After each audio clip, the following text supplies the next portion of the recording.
Now it's the time for the rook. Now let's learn how the rook moves.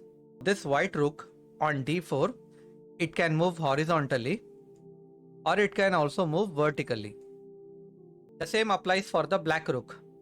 Horizontally to any direction and also vertically till here. In this position, the white rook can capture the black pawn, but the white rook cannot jump over the black pawn and reach the d7 or d8 square because the rook cannot jump over other pieces.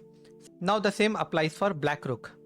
The black rook can move horizontally and also vertically, but the black rook cannot cross the white pawn and jump over it like b2 and b1. So we can capture the black pawn, but we cannot jump over it. Now let's do an exercise. Can you move the white rook to d1? Yes, this is the way. Can we capture the black pawn in 2 moves? Here is how. Rook to g1 and then rook captures at g7. The rook is at its best when there are open files. In this setup, note how much more spaces the white rook on b1 is having. It can move vertically and it can move horizontally to any direction. The black rook is restricted to only one move because its own pawn at h6 and knight, it's blocking the rook. So rooks are never best at closed files, but it will gain full strength in open files. Now let's learn castling in chess. Castling is the only time in chess in which you are allowed to move 2 of your pieces, that is a king and a rook in one move. Moving the king 2 steps towards the rook and placing the rook next to the king is what your king side castling and queen side castling.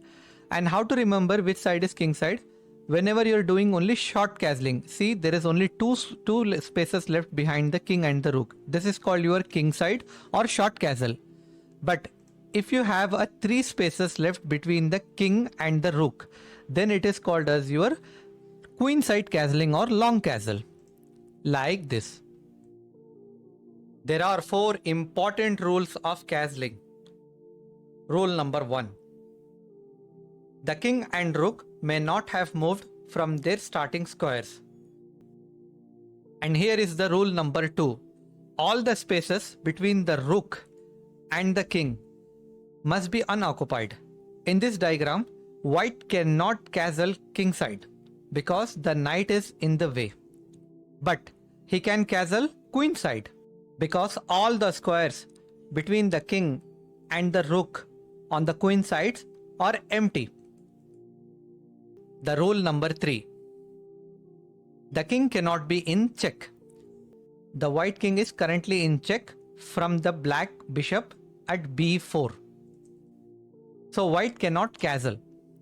So first get away from the check by moving your pawn at 1 step. Now black will safeguard its bishop. We have just blocked the check by placing our pawn. Now the king can castle either queen side or the king side. And the final rule number 4. The square that the king passes over cannot be under attack. The black rook is guarding the d file, so the white king cannot pass over it. Castling is illegal. And that's all about the rook.